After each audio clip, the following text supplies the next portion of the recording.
하나님은 거룩한 사람의 예배를 받으십니다라고 하는 제목으로 하나님의 말씀을 증거하겠습니다. 여러분, 예배를 잘 드리는 것은 너무나 중요한 일입니다. 왜냐하면 예배는 우리의 삶의 존재 이유이기 때문입니다. 그리고 하나님이 우리를 부르신 이유이기 때문이에요. 이사야 43장 21절에는요 이렇게 기록하고 있습니다. 이 백성은 내가 나를 위하여 지었나니 나를 찬송하게 하려 함이니라라고 말하고 있어요. 하나님이 우리를 지으셨는데, 우리를 만드셨는데, 그 만드신 이유가 우리의 찬송을 들으시기 위하여 만드셨다라고 하는 것입니다. 그리고 출애굽기 3장 18절 말씀에는요 하나님이 이스라엘을 구원하시는 그 구원의 이유에 대해서도 이렇게 말해주고 있어요. 하나님 여호와께 제사를 드리려 하오니라고 말하고 있어요.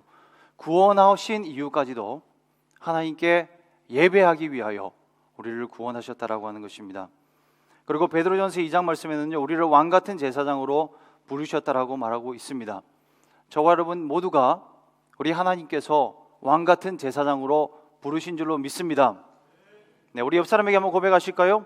당신은 왕같은 제사장입니다. 한번 믿음으로 고백하길 바랍니다. 왕같은 제사장인 것입니다. 여러분, 오늘 우리가 읽고 있는 이 말씀이요 제사장에 대한 규례인데, 바로 우리가 왕같은 제사장이기 때문에 저와 여러분에게 하나님이 주시는 말씀이다라고 하는 것입니다. 그렇다면 제사장이 누구예요? 제사를 집례하는 사람이에요. 예배하는 사람인 것입니다. 하나님은 우리를 예배하기 위해서 택하셨고요 우리의 예배를 받기 위하여 구원하셨다라고 하는 것입니다. 그래서 예배 드리는 것이 너무나 중요한 일입니다.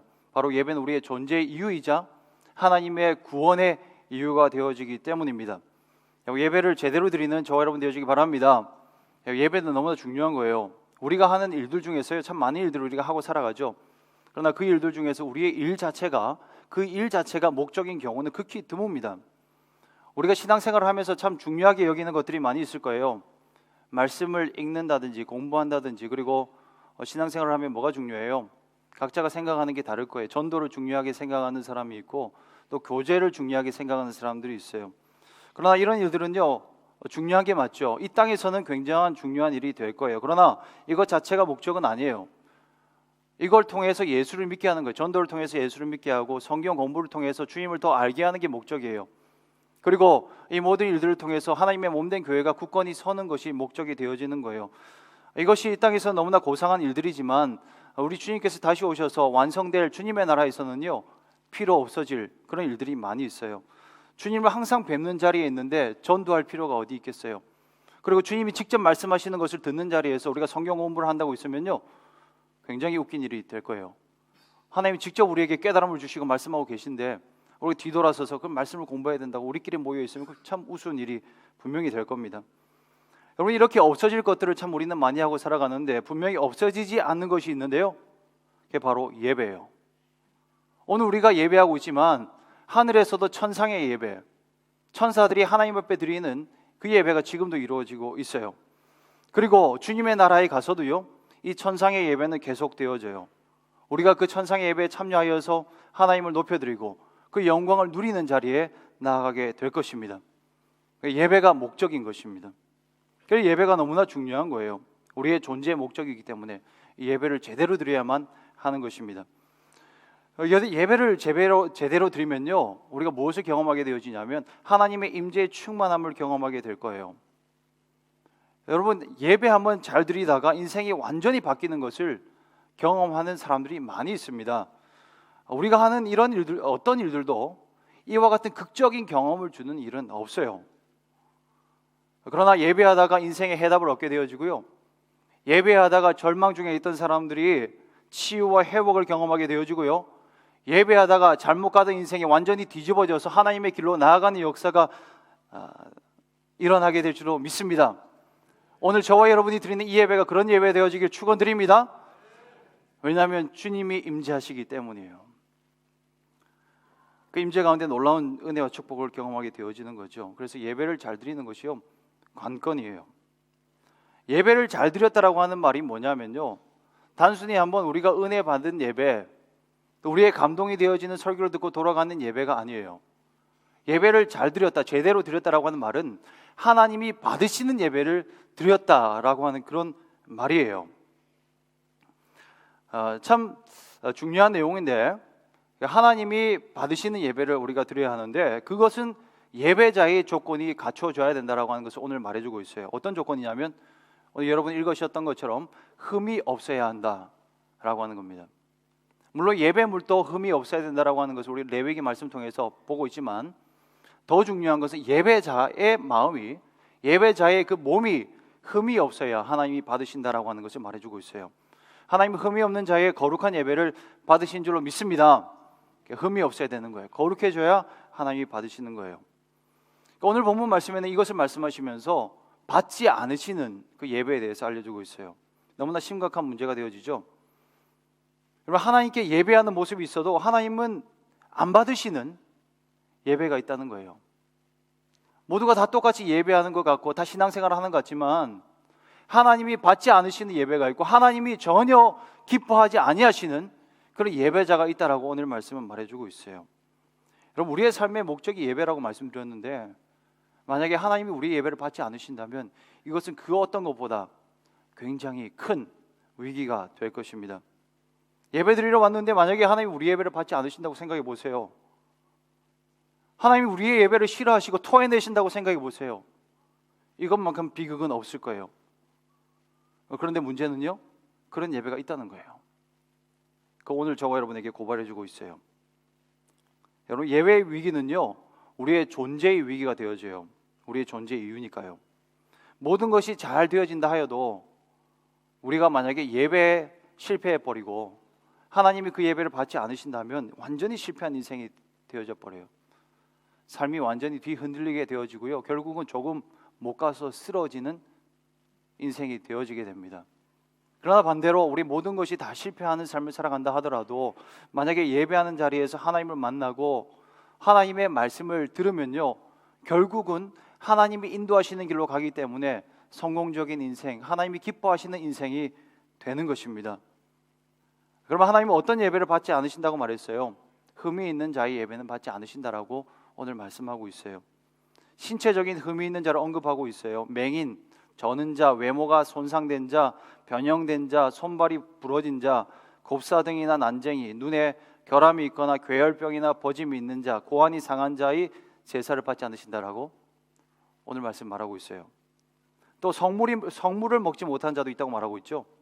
그건 하나님께 나아가지 못하고 하나님의 말씀이 우리의 양식이 되어지는데 그것을 먹지 못하는 자들이 있다라고 하는데, 어떤 자들이냐면 나병 환자를 언급하고 있고 유출병자, 그리고 찢겨 죽은 짐승을 먹은 자, 그로 인해서 더럽혀진 자들이 음식을 먹지 못한다라고 이야기하고 있어요. 그럼 이건 뭘 말하는 거예요?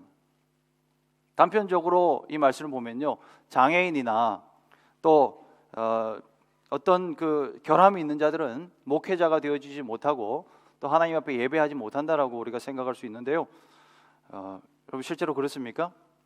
그렇지 않죠. 그런데 이렇게 생각하시는 분들이 꽤 많이 되시는 것 같아요. 예전에 더 많았던 것 같은데, 제가 어린 시절에 실제로 있었던 일이에요. 제가 목회자가 될 거라고 하는 사실을 어릴 때부터 이제 주변 분들한테 얘기를 했거든요. 그래서 이 얘기를 들은 한 어르신이 저에게 오셔서 하셨던 말인데요, 이렇게 얘기하셨어요. 야, 몸 관리 잘해라, 그런 얘기를 했어요. 다치거나 상하면 안 된다. 하나님은 흠 없는 자를 쓰신다라고 말씀하셨어요. 굉장히 구약적인 관점이에요. 제 몸에 흠이 있어요. 맹장 수술도 했고요. 또 어릴 때 이마가 부딪혀서 이마에 상처도, 조그마한 상처도 있어요. 흠이 있어요. 그런데 목사가 됐어요. 여러분, 장애를 가진 자들이 하나님 앞에 쓰임 못 받는 거 결코 아니에요. 장애를 가지면서도 오히려 더 하나님 앞에 귀하게 쓰임 받는 사람도 있어요. 약한 자를 들어 쓰시는 하나님은요, 지금도 연약한 자들을 들어 쓰셔서 하나님의 영광을 드러내시는 줄로 믿습니다. 여러분, 분명히 그런 분들이 있어요. 그리고 이 어르신은요, 이 제사장인 목회자라고 하는 관점에서 말하고 있어요. 그런데 이게 신약의 관점에서 이해하면 잘못 해석한 것이죠. 여러분, 누가 제사장이에요? 신약의 관점에서는요, 저와 여러분이에요. 우리가 고백한 것처럼 모든 성도는 제사장이라고 말해주고 있어요.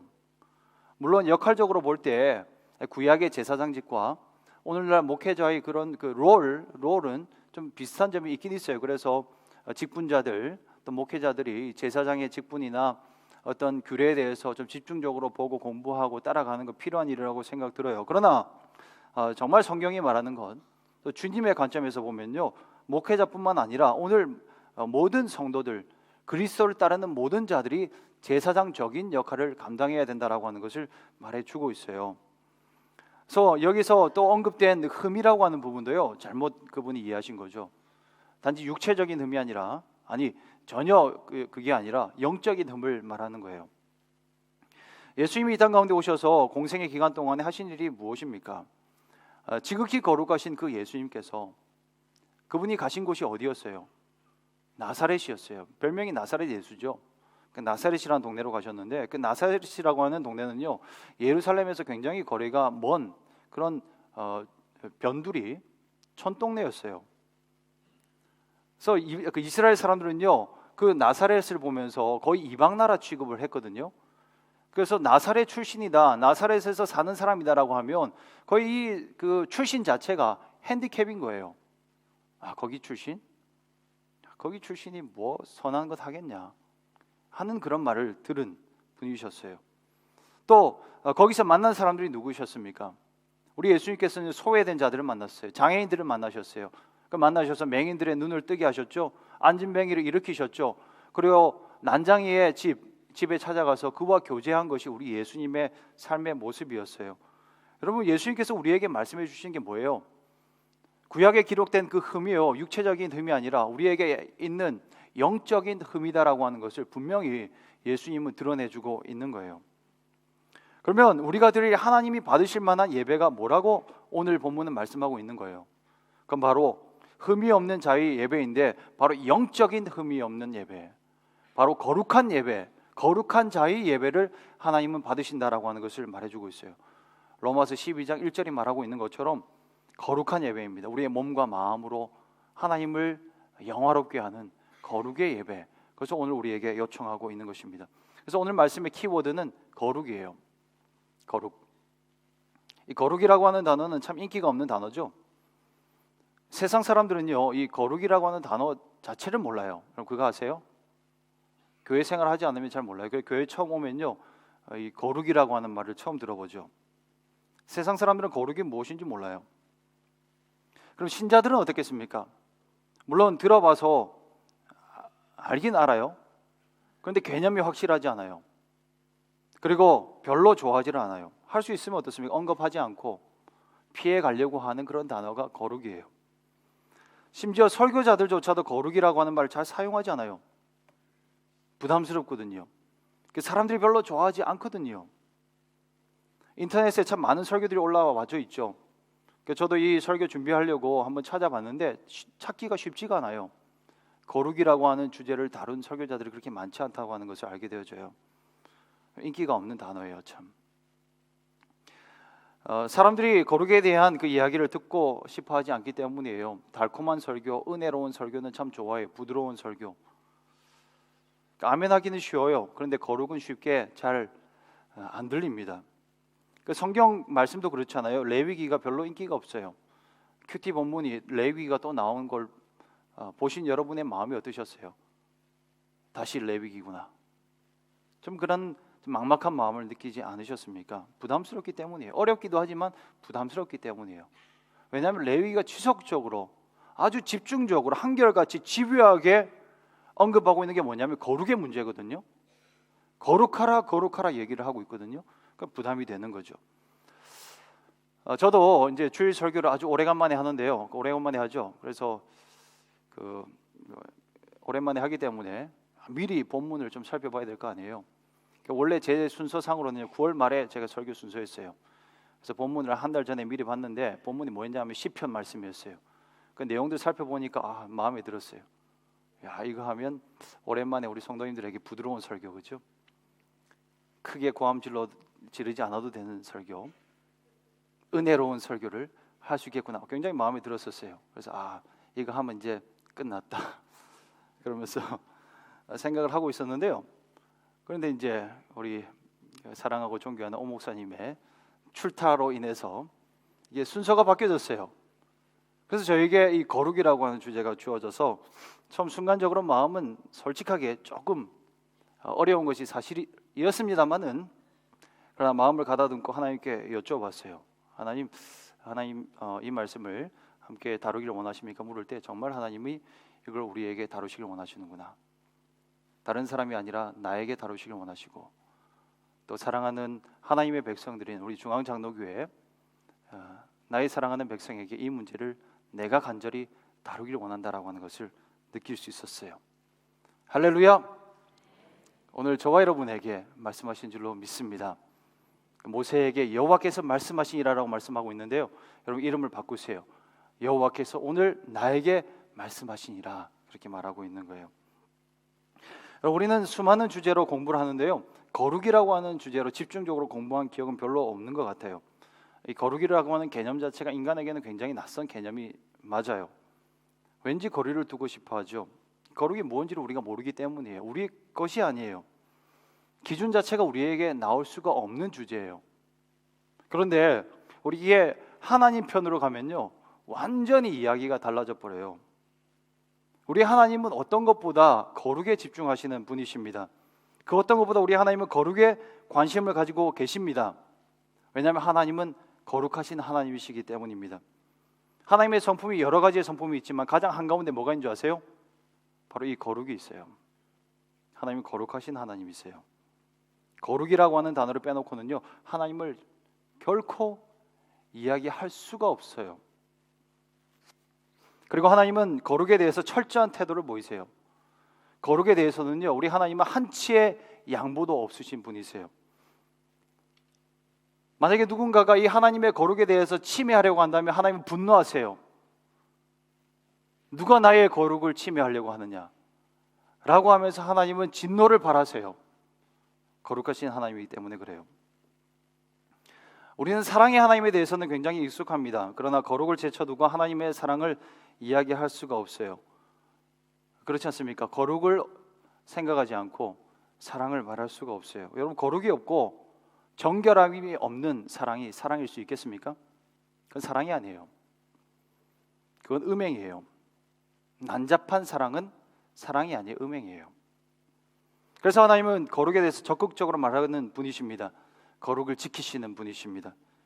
그래서 우리가 반드시 기억해야 할 것은요, 이 거룩이라고 하는 주제는 우리가 다루어도 되고 다루지 않아도 되는 그런 주제가 아니에요. 우리가 집중해야 할 주제이고 관심을 가져야 할 주제이고 그 무엇보다 가장 먼저 우리가 짚고 넘어가야 할 주제가 되는 것입니다. 그런데 우리는 거룩에 대해서 무관심해요. 무관심해요. 하나님이 집중하시는데 우리는 무관심해요. 이게 하나님과 우리 사이에 있는 갭이에요. 우리가 신앙생활을 하는데 이 갭이 있다라고 하는 것을 인식해야 돼요. 하나님과 우리 사이에 있는 이 간격을 우리가 알지 못하면요, 신앙생활의 진도가 나아가지 않아요. 딜레마가 해결되지 않으면 믿음이 자라날 수가 없어요. 공백을 빨리 메워버려야 돼요. 그래야지 하나님이 계신 곳으로 우리가 나아갈 수 있게 되어지는 거예요. 이 공백을 그냥 가만히 내어버리면요, 이게 간격이 되어져서 틈이 되어져서 하나님과 우리 사이가 점점 멀어지게 되어지고요, 조금 시간이 지나면 어떻습니까? 결국 무너지게 되어지는 거예요. 허무한 예배를 드리면서 무의미한 신앙생활을 하면서도 살 수 있는 것처럼 생각하며 살아가다가 결국은 망하는 자리로 가게 되어진다라고 하는 거예요. 그래서 하나님은 거룩을 다루기를 원하십니다. 성경이 다루고 있는 것 중에서 거룩보다 더 중요한 건 없어요. 거룩에 대해서 분명히 우리가 경험하지 않으면요, 신앙은 진도가 나갈 수가 없어요. 히브리서 12장 14절 말씀에 보면 모든 사람과 더불어 화평함과 거룩함을 따르라. 이것이 없이는 아무도 주를 보지 못하리라라고 기록하고 있어요. 가장 절실하게 우리 가운데 필요한 것은요, 바로 거룩이에요. 왜냐하면 거룩함 없이는 주님을 볼 수 없기 때문이에요. 거룩함 없이는 하나님이 받으시는 예배를 드릴 수 없기 때문이에요. 여러분, 하나님은 거룩한 분이십니다. 거룩은 하나님의 가장 중요한 속성입니다. 선지자 이사야가 하나님을 만났어요. 하나님을 그 환상 가운데 보고 나서 그 천상의 그 예배의 모습을 받고 또 찬송 소리를 듣게 되어졌는데, 그때 이사야가 보았던 내용이 뭐냐면요, 천사가 하는 노랫소리의 그 내용이 뭐였냐면 거룩하다 거룩하다 거룩하다 만군의 여호와여. 이사야는 그 하나님의 그 영광을 바라보면서 그 천사들의 찬송 소리를 들으면서 아주 진지하고 조심스럽게 그리고 엄중하게 다시 우리에게 알려주고 있어요. 거룩하다 거룩하다 거룩하다. 3번이나 언급하고 있어요. 여기 히브리 문학에서는 이걸 강조법이라고 이야기를 해요. 거룩하다, 거룩하다, 거룩하다. 너무나 중요하고 너무나 확실하기 때문에 또 강조하는 그런 내용이죠. 또 요한계시록 4장 8절 말씀에 보면 사도 요한 또한 천상의 예배 장면을 환상 중에 보는데요, 거기서도 동일하게 이렇게 말하고 있어요. 천사들이 거룩하다, 거룩하다, 거룩하다. 주 하나님 곧 전능하신 이여. 거룩하다라고 하는 말을 사도 요한도 3번이나 반복했어요. 구약 선지자 이사야가 했던 내용을 동일하게 사도 요한도 하고 있는 거예요. 변함이 없으신 하나님의 성품이에요. 신약이나 구약이나 처음이나 나중이나 끝까지 하나님은 하나님의 성품을 거룩하다라고 이야기를 하고 있어요. 성경 속에서 우리는 하나님을 사랑의 하나님으로 이해하고 있어요. 많이 알려져 있죠. 그러나 성경 어디에도요, 하나님을 사랑이다, 사랑이다, 사랑이다 라고 말한 본문은 없어요. 거룩하다, 거룩하다, 거룩하다 이렇게 먼저 외치고 있는 거예요. 이렇게 강력하게 하나님의 성품에 대해서 표현한 적은 없었어요. 하나님은 거룩하신 분이십니다. 믿으시기 바랍니다. 하나님은 사랑의 하나님이시지만 정확하게 표현하면요, 하나님은 거룩한 사랑의 하나님이십니다. 거룩이 빠진 사랑은 아니기 때문이에요. 하나님은 거룩하십니다. 완전히 거룩하십니다. 지극히 거룩하십니다. 그래서 그 거룩하신 하나님의 그 존전 앞에 우리가 서지면 가장 먼저 반응은, 우리 가운데 나오는 반응은 거룩에 대한 반응이에요. 주님 만나게 되면요, 우리 하나님을 보게 되면요, 우리가 진짜 보게 되어지면 이런 탄성이 터져 나올 거예요. 이사야가 그리고 요한이 했던 반응이, 와, 거룩하시구나. 와, 거룩하시구나. 여러분, 어느 날 그 모세 선지자가 이제 광야길을 걸었어요. 광야길을 걷다가 이제 그 꺼지지 않는 불꽃 하나를 봤어요. 그리고 거기에 다가갔죠. 그 가운데 하나님 임재하시는 하나님을 만났어요. 그래서 가장 먼저 그 가운데 있었던 반응은 거룩에 대한 반응이었어요. 뭐라고 하나님 말씀하셨냐면, 내가 선 곳은 거룩한 땅이니 내 발에서 신을 벗으라라고 말씀하고 있어요. 여러분, 그 땅은 똑같은 땅이었어요. 늘 밟던 땅이었어요. 40년 동안 근데 항상 거기서 양치기하고 익숙한 땅이었어요. 그리고 하나님 만나기 전에는요, 그건 너무나 볼품없는 땅이었어요. 거기가 호렙산이라고 하고 있거든요. 호렙의 뜻이 여러분 아시는 분은 아실 거예요. 뜻이 뭐예요? 황무지라고 하는 뜻이에요. 텅 비었다라고 하는 뜻이고, 돌무지라고 하는 뜻이고, 더 극단적으로는 쓰레기더미라고 하는 뜻이 거기에 있어요. 광야 중에서도 더 광야스러운 곳, 아무것도 나올 수 없는 곳, 아무런 선한 것, 거룩한 것이 나올 수 없는 곳이 호렙산이었어요. 거기에 거룩한 것이 나올 것이라고는 아무도 기대하지 않았어요. 모세를 포함해서요. 그런데 하나님은 왜 그 땅을 거룩한 땅이라고 이야기하고 있어요? 하나님이 계셨기 때문에 거룩한 땅이라고 이야기를 하고 있어요. 거룩하신 하나님 임재 때문이에요. 거룩하신 그 하나님의 임재 때문에 가까이 다가갈 수가 없는 거예요.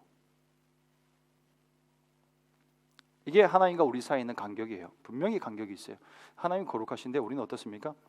늘 죄의 문제로 허덕거리고 있는 거예요. 하나님은 우리의 이 죄의 문제, 우리의 이 흠의 문제, 우리의 거룩의 문제를 해결하기 위해서 예수를 이 땅 가운데 보내셨는데요, 거룩을 위해서 보내셨어요. 거룩하신 하나님께서 우리를 거룩하게 만드셔서 교제하기 위해서 예수님 이 땅 가운데 보내신 거예요.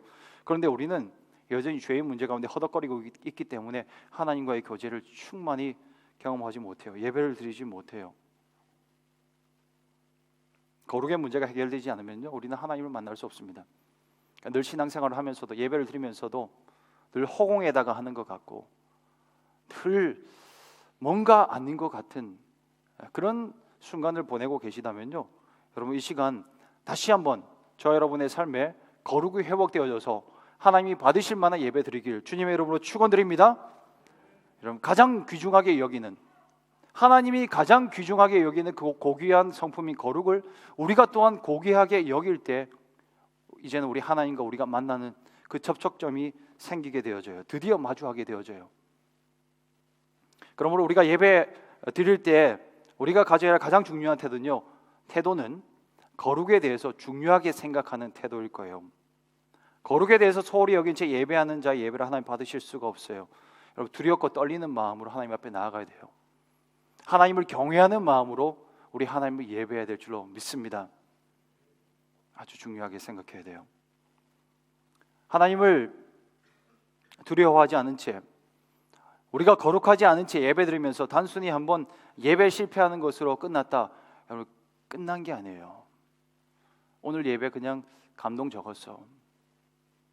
오늘 찬양 좀 내가 모르는 찬송하고, 오늘 설교 좀 딱딱하고 재미없고 좀 별로였어. 이런 수준의 마음으로 끝나는 게 아니에요. 간단한 문제가 아니에요, 여러분. 이건 하나님이 받으셨냐 안 받으셨냐라고 하는 것이 중요한 건데, 만약에 하나님이 안 받으시면 어떤 문제가 생기냐면요, 이 예배는, 잘못 드려진 예배는 우리에게 저주가 되어서 돌아온다라고 하는 거예요. 예배 잘못 드리면 이게 우리에게 화가 된다라고 말하고 있어요. 23장 3절 말씀, 그리고 오늘 본문 마지막 말씀이 그걸 말하고 있어요. 흠이 있는 자가 경솔하게 하나님께 나아가면요, 하나님 앞에서 끊겨지리라, 죽게 될 것이다 라고 말하고 있어요. 실제로 그 사무엘 시대에 제사장 엘리의 아들들이 거룩을 대수롭게 생각하지 않았어요. 그 제사를 무시했어요. 그 예배를 제대로 안 드렸죠. 결과가 어땠습니까? 일순간에 죽게 됐어요. 거룩하신 하나님의 영광을 땅에 짓밟을 때 그들은 죽게 되었고요, 그 아들 용납하였던 엘리 제사장도 어떻게 되었습니까? 의자에 앉아 있다가 땅에 목 떨어져서 목이 부러져 죽었어요. 영광스러운 제사장의 보좌가 땅에 떨어져 죽어버리는 그런 저주의 자리가 되어졌다라고 하는 거예요. 여러분, 만약에 오늘 우리가 드리는 이 예배가 거룩하신 하나님을 의식하지 않고 가벼운 마음으로 나와서 마음에 조금 더 거룩하신 하나님을 경외하는 마음 없이 그냥 예배 드리고 돌아가 버린다면, 이게 우리에게 화가 되어지는 거예요. 치명적인 독이 되어져요. 우리를 멸망으로 이끌고 가는 거예요. 예배가 회복되어지길 주님의 이름으로 축원드립니다. 예배하는 가운데 주님 만나고 주님이 주시는 생명과 축복을 누리는 저와 여러분 되어지길 바랍니다. 그러기 위해서 우리는 거룩하신 하나님 앞에 먼저 서야 하는 것입니다. 거룩하신 하나님 앞에 서면요, 어떤 마음이 먼저 들겠어요? 자신의 참모습을 보게 되어져요. 이사야는 그 하나님 앞에 서서 하나님의 그 거룩하심을 보고 나서 자신의 모습을 보게 되었는데, 5장 5절 말씀이 이렇게 고백하고 있어요. 이사야 5장 5절이에요. 화로다 나여 망하게 되었도다. 거룩하신 하나님을 만나면 우리 자신의 절망적인 상태를 보게 되어져요. 하나님을 만난다라고 하는 것은 언제나 좋은 소식은 아니에요. 하나님을 만나면, 처음 만나면 우리의 절망을 경험하게 되어져요. 아, 끝장이구나, 죽었구나, 살 수가 없구나, 거룩하신 하나님의 불이 나를 태우겠구나 라고 하는 것을 경험하게 되어져요. 화로다 나로 망하게 되었구나. 이런 표현은요, 누구나 언제나 쓸 수 있는 그런 표현이 아니에요. 어느 누구가 자기가 망하게 되었다고 말하고 다니겠어요? 어느 누구가 나에게 화가 임하였다라고 쉽게 말할 수 있겠어요? 누구나 말할 수 있는 게 아니에요. 누가 말할 수 있어요? 하나님을 만난 자만이 진정으로 이렇게 고백할 수 있게 되어져요. 완전히 밑바닥에 이르렀다라고 하는 말이거든요. 더 이상 내려갈 곳이 없는 거예요. 완전히 이제는 절망 가운데 있다라고 하는 것, 재앙과 파멸에 이르렀다라고 고백하고 있어요. 그러니까 하나님 만나면, 거룩하신 하나님 만나면 이렇게 고백하게 되어져요. 여러분, 이런 처참한 자신의 상황을 깨닫고 이사야와 같은 고백을 한 적이 있으십니까?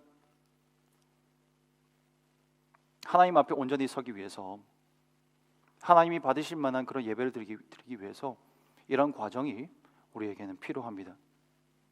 하나님의 은혜가 임하면 반드시 우리의 죄가 깨달아지는 감각이 되살아나게 되어집니다. 이게 은혜예요. 하나님의 은혜가 떠나면요, 나의 죄에 대해서 무감각해지게 되어 있어요. 깨닫지를 못해요. 절망적인 상태를 깨닫지 못하고 멸망으로 나아가게 돼요. 은혜 없는 자의 모습이에요. 여전히 죄 가운데 있으면서 마치 자신이 괜찮은 사람인 것처럼, 죄가 없는 것처럼, 자신의 의가 하나님보다 의로운 것처럼 교만하게 살아가게 되는 거예요. 그리고 결국은 멸망이에요. 죄를 죄로 깨닫는 민감성이 살아가길 축복합니다. 여러분, 은혜는 자신의 죄를 깨닫는 거예요. 가장 큰 은혜는 자신의 죄를 깨닫고 절망의 모습을 하나님 앞에 드러내는 게 은혜예요. 그게 희망이에요. 여러분, 얼마나 흠이 많은 존재인지를 깨달아야 돼요. 단순히 내가 흠이 있는 존재가 아니라 완전한 내가 소망 없는 죄인이기 때문에 죄를 만들어낼 수밖에 없고, 내가 완전히 절망이기 때문에 나에게 나오는 것은 흠밖에 없다라고 하는 것을 깨닫게 되어질 때, 인정하게 될 때 하나님의 은혜가 은혜 되어지는 것입니다. 여러분, 깊은 회개가 일어나야 되는 거예요. 터져 나와야 되는 거예요.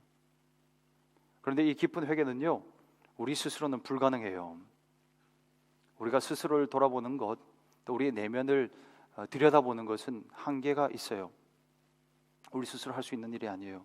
왜냐하면 우리는 거룩을 잃어버렸기 때문이에요. 완전히 기준이 사라져버렸기 때문에 이 시대를 살아가는 우리는요, 우리 자신을 아무리 돌아보고 성찰한다고 해도 하나님의 거룩의 기준으로 우리를 살펴볼 수가 없어요. 그러므로 우리는 먼저 하나님을 만나야 이와 같은 기준을 가지고 우리 자신의 절망을 깨닫게 되어지고, 그렇게 깨달아질 때만이 십자가가 진정한 십자가로, 또 그 하나님의 은혜가 은혜로 누려지게 될 줄로 믿습니다. 그래서 제가 깨달아지는 게 은혜예요. 가장 무서운 것은요, 자신이 어떤 병에 걸렸는지 모르는 거예요. 제가 예전에 살았던 출신 배경이 그 나환자촌에서 제가 살았잖아요. 그래서 문둥병이 어떤 것인지 너무나 잘 알아요. 저희 할머니가 나병 환자였어요. 근데 문둥병에 걸리면 자기 살이 썩어가는데도 통증이 없기 때문에 모른 채 살아가게 되어져요. 그리고 상태를 모르고 서서히 죽어가는 거, 이미 죽었죠. 세포는 죽어가고 있고 살이 떨어져 가고 있는데도 아픔이 느껴지지 않기 때문에 그냥 그 죽어가는 상태로 있게 되어져요. 이게 재앙이에요. 가장 큰 재앙은 바로 죄인이 자신의 상태를 모르기 때문에 자신의 죄를 인정하지 않고 회개하지 못하고 살아가는 거예요. 하나님 앞에 서본 적이 없기 때문에 자기 자신을 제대로 돌아본 적이 없는 것입니다. 그래서 늘 그리스도의 십자가가 멀게 느껴져요. 나와 상관이 없는 것으로 느껴져요.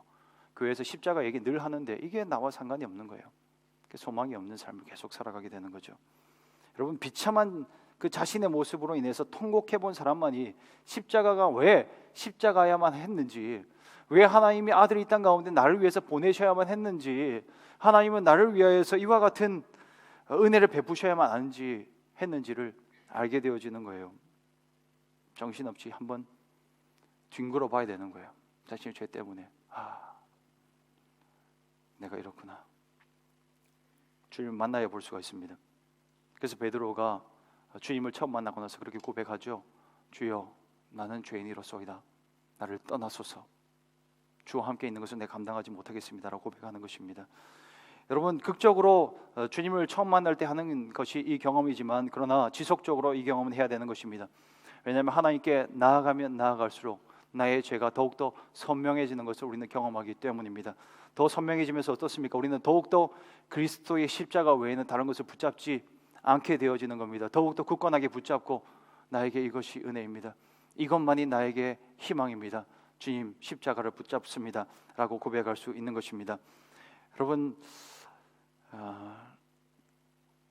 늘 그 신앙생활의 진도가 나아가지 않는 것 같으면요, 늘 예배를 드려도 경계선에 걸린 것 같으면요, 그 거대한 장애물이 하나님과 우리 사이에 있는 것 같이 느껴지면요, 이것을 우리가 돌아봐야 되는 거예요. 바로 하나님과의 우리 사이에 있는 갭, 바로 죄의 문제가 해결되어지지 않았다라고 하는 거예요. 예배가 드려지지 않는 것은요, 분명합니다. 우리의 죄의 문제가 해결되어지지 않으면 하나님 우리 예배를 받으실 수가 없는 거예요. 죄의 문제가 해결되어져야 돼요. 거룩한 자가 되어져야만 돼요. 거룩한 자가 드리는 예배만이 하나님 받으실 수가 있어요. 그러면 어떤 사람이 거룩한 사람이겠어요? 이 땅에서 어떤 사람도 죄를 짓지 않고 살아가는 사람은 아무도 없어요. 그러므로 죄를 짓지 않는 사람은 아무도 없는데, 진짜 거룩한 사람은요, 바로 자신의 죄를 솔직하게 인정한 사람이 될 거예요. 죄를 짓는 것이 문제가 아니라 죄를 숨기는 것이 문제예요. 인정하지 않는 것이 문제인 것입니다. 바로 하나님으로부터 죄의 문제를 해결을 받아야만 하나님이 예배할 수 있어요. 그리고 하나님은 우리에게 말씀하실 수 있고, 우리는 그 하나님의 말씀을 들을 수가 있게 되어져요. 하나님 만날 수가 없어요. 성경에 하나님을 참 진실되게 예배한 한 인물이 있는데, 그건 다윗이라고 볼 수 있을 거예요. 다윗은 참 하나님을 온전히 예배했던 인물이에요. 그의 삶 자체는 예배였어요. 목동으로 살면서도 하나님을 찬송하며 인생을 살아갔고, 또 언약궤가 들어오는 걸 보면서 너무나 기뻐해서 어떻습니까? 그가 왕의 신분에 있음에도 불구하고 뛰면서 찬송했죠. 그래서 옷이 벗겨지는 그 수치를 느끼지 못할 정도로, 그건 수치가 되어지지 않을 정도로 하나님을 예배하는 것 자체가 그의 삶의 유일한 존재 이유였어요. 예배하면 그의 인생은 끝났던 거였어요. 그런데 그가 밧세바를 범했어요. 그리고 충신 우리아를 죽였어요. 거룩을 잃어버린 거예요. 근데 밧세바를 범하고 난 이후에요, 그는 시편을 기록하지 못했어요. 쓰여지지가 않았어요. 그런데 하나님의 선지자 나단이 그에게 죄를 고발하고 그 선지자의 말씀을 듣고 하나님 앞에 나와서 회개했을 때 다시 한번 그의 시편은 쓰여지기 시작했어요. 그의 예배는 회복되어지기 시작했습니다. 여러분, 말씀을 듣고 있다고 해서 다 하나님의 음성을 듣는 건 아니에요. 교회를 다닌다고 해서 다 하나님을 만나고 살아가는 건 아니에요. 여러분, 하나님을 만나지 않고 하나님의 음성을 듣지 못하고 신앙생활을 하는 것만큼 괴로운 일은 없을 거예요. 그래서 서양 욕 중에 그런 욕이 있잖아요. 어떤 욕이에요? 예라이 성령 충만 받지 못하고 목회할 인간아. 그런 욕이 실제로 있대요. 이게 욕이에요. 진짜 힘들 것 같아요. 하나님의 은혜를 알지 못하고 성령 충만을 받지 못한 상태에서 목회하라 그러면 진짜 괴로울 거예요. 와, 어떻게 할 수 있을까? 그런데 이게 목회자들에게만 해당되는 게 아니라요, 성도들에게 해당되어지는 거예요. 예라이,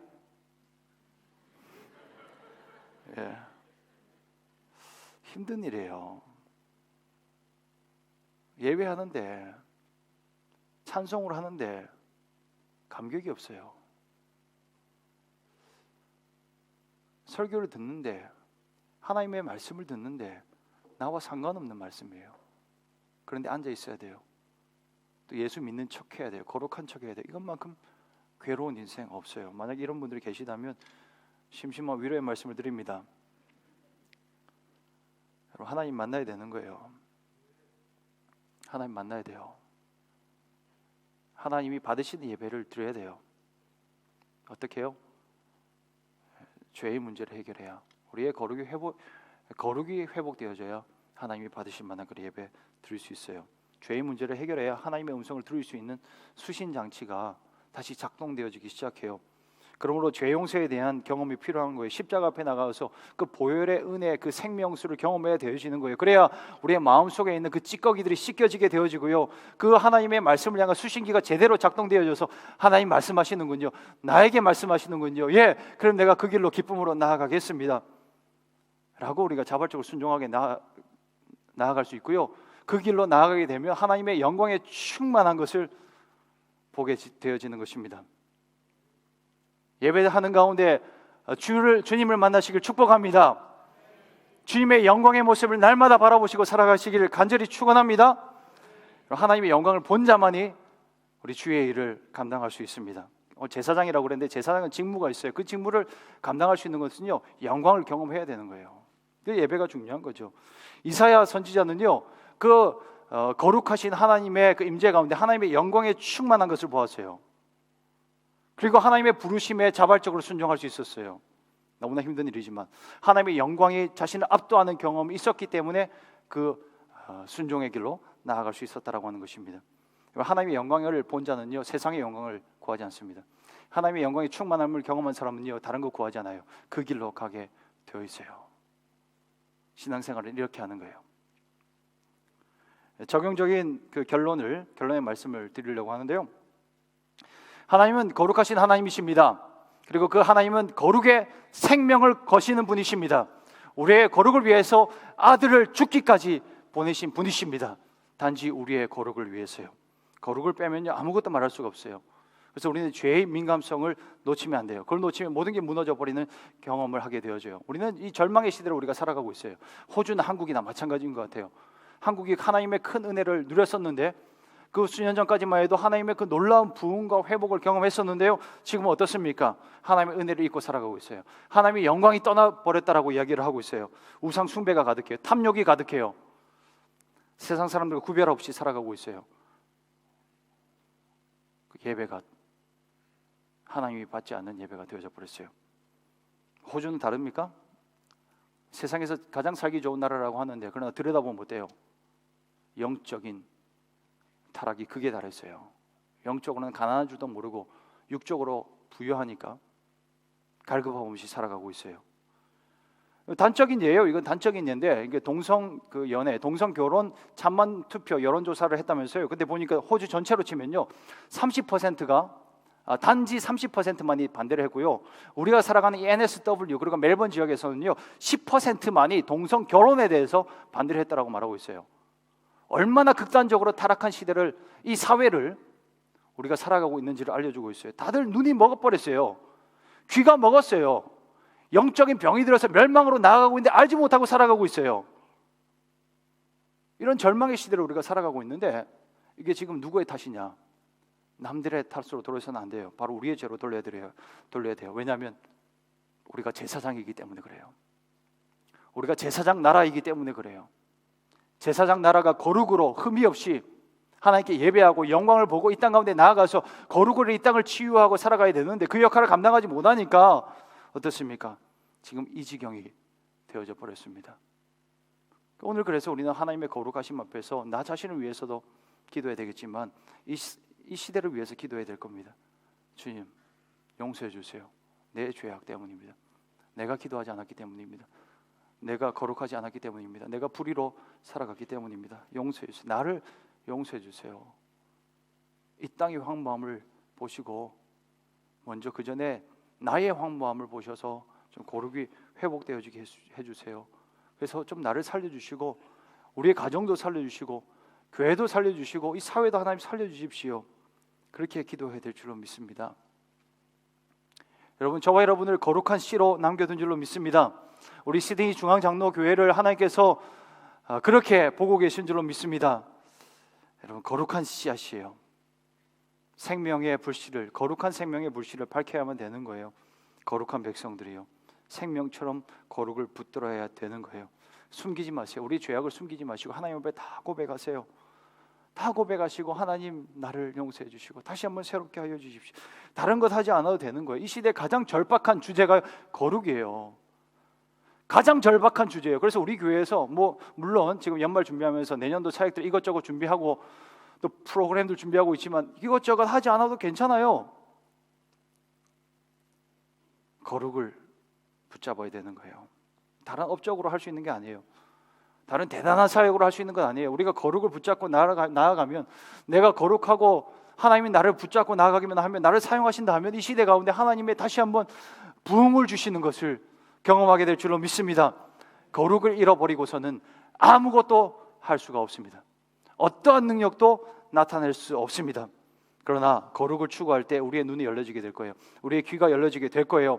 그리고 하나님과 깊이 교제하는 그 교제가 회복되어져서요, 거룩한 하나님의 백성이 하나님이 사용하시는 것을 경험하게 될 거예요. 여러분, 그릇이 더럽혀져 있으면 사용하실 수가 없어요. 하나님의 깨끗한 그릇을 사용하세요. 우리가 해야 될 것은 깨끗하게 만드는 거예요. 우리가 할 수 있는 건 아니죠. 주님의 은혜를 구하고, 주님, 나를 거룩하신 주님 앞에서 나 자신을 보게 하시고, 또 주님 나를 새롭게 하여 주셔서 주님 앞에 예배드리고, 또 주님이 나를 사용하시는 것을 오늘 이 시간 경험하게 해달라고 주님 앞에 나아가는 저와 여러분 되시길 간절히 주님의 이름으로 축원드립니다. 함께 찬송하며 기도의 자리로 나가도록 하겠습니다. 부흥 찬송인데요, 찬송하실 때 이 땅의 황무함을 보셔서, 또 나의 황무함을 보셔서 가슴을 치며 찬송하길 바랍니다.